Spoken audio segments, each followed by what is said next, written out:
यहाँ आश्विन मास के कृष्ण पक्ष की एकादशी की कथा दी जा रही है।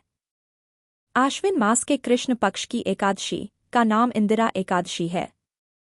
इस कथा का वर्णन पद्म पुराण में मिलता है। यह कथा युधिष्ठिर के पूछने पर भगवान श्री कृष्ण ने युधिष्ठिर को सुनाई थी। किसी समय की बात है। सत्य युग में इंद्रसेन नाम का एक राजा था। वह महेशमतीपुरी नाम के राज्य में धर्मपूर्वक शासन करता था। वह सदा श्रीहरि भगवान विष्णु की भक्ति में तत्पर रहता था। एक दिन देवर्षि नारद राजा की राज्यसभा में आए। राजा ने देवर्षि नारद का पूजन कर उनका कुशलक्षेम पूछकर उन्हें आसन पर बैठाया। फिर राजा ने देवर्षि नारद से उनके आने का कारण पूछा। देवर्षि नारद बोले कि हे राजन, मैं एक दिन यमलोक को गया था।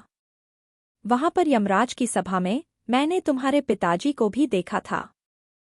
वे व्रत भंग के दोष से वहां आए थे। उन्होंने मुझे तुम्हें संदेश देने के लिए कहा है, उसे सुनो। उन्होंने कहा कि तुम इंदिरा एकादशी का व्रत कर उसका पुण्य अपने पिताजी को अर्पित कर दो। इस पुण्य के प्रभाव से तुम्हारे पिताजी को स्वर्ग लोक प्राप्त हो जाएगा। इसलिए हे राजन, अपने पिताजी को स्वर्ग लोक की प्राप्ति कराने के लिए इंदिरा एकादशी का व्रत करो। इस पर राजा ने देवर्षि नारद से इस व्रत की विधि के बारे में पूछा।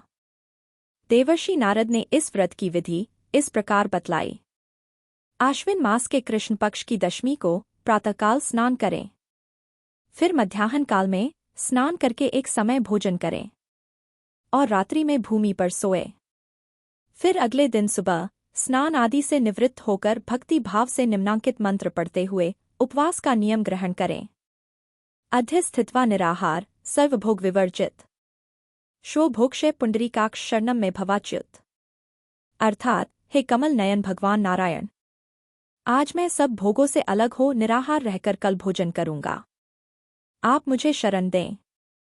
इस प्रकार नियम बनाकर मध्याह्न काल में पितरों की प्रसन्नता के लिए शालग्राम शिला के सामने विधिपूर्वक श्राद्ध करें। फिर ब्राह्मणों को भोजन कराएं एवं उन्हें दक्षिणा दें।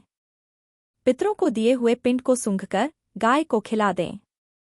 फिर भगवान श्री हरि विष्णु का पूजन करके रात्रि में जागरण करें। फिर अगले दिन सवेरा होने पर द्वादशी के दिन वापस श्रीहरि भगवान विष्णु की पूजा करें। फिर ब्राह्मणों को भोजन कराकर अपने परिवारजनों के साथ स्वयं भोजन करें। राजा इंद्रसेन को एकादशी व्रत की विधि बताकर देवर्षि नारद अंतर्ध्यान हो गए। राजा इंद्रसेन ने अपनी रानियों और पुत्रों के साथ इस व्रत का अनुष्ठान किया। व्रत पूर्ण होने पर राजा इंद्रसेन के पिता श्री स्वर्ग लोक को चले गए और राजा इंद्रसेन ने भी अकंटक राज्य किया। अंततः राजा इंद्रसेन भी स्वर्ग लोक को चले गए। इंदिरा एकादशी व्रत के महात्म्य का वर्णन पढ़ने और सुनने से मनुष्य सब पापों से मुक्त हो जाता है।